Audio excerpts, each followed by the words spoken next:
আলোচিত রাজশাহীর নাবিল গ্রুপের এমডি মোহাম্মদ আমিনুল ইসলাম ও তার পরিবারের ব্যাংক হিসাব জব্দ করেছে কেন্দ্রীয় আর্থিক গোয়েন্দা সংস্থা বাংলাদেশ ফিনান্সিয়াল ইন্টেলিজেন্স ইউনিট। রোববার আর্থিক গোয়েন্দা সংস্থাটি এর নির্দেশনা দিয়ে সব ব্যাংক ও আর্থিক প্রতিষ্ঠানের কাছে চিঠি পাঠিয়েছে।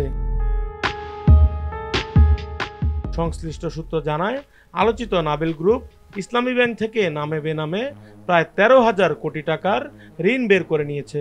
নিয়মের তোয়াক্কা না করেই ব্যাংকটির 4টি শাখা থেকে এসব ঋণ তুলে নিয়েছে গ্রুপটি।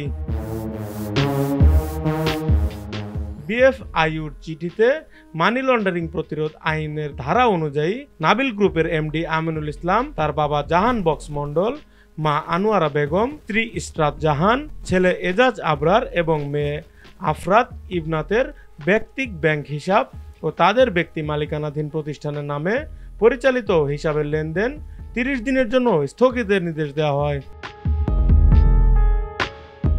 তাদের নামে কোনো লকার সুবিধা দেওয়া হয়ে থাকলেও তা জব্দ করার নির্দেশনা দেওয়া হয়েছে। হিসাব জব্দ করা এসব ব্যক্তিরা নাবিল গ্রুপের শেয়ারধারী। এসব ব্যক্তিবর্গ ও পরিবারের অন্যান্য সদস্য এবং তাদের স্বার্থ সংশ্লিষ্ট প্রতিষ্ঠানের নামে পরিচালিত হয়ে থাকলে তার তথ্যাদি ও সংযোজিত এক্সেল শিট ফরম্যাট পূরণ করে বিএফআইইউ এর কাছে পাঠাতে বলা হয়েছে।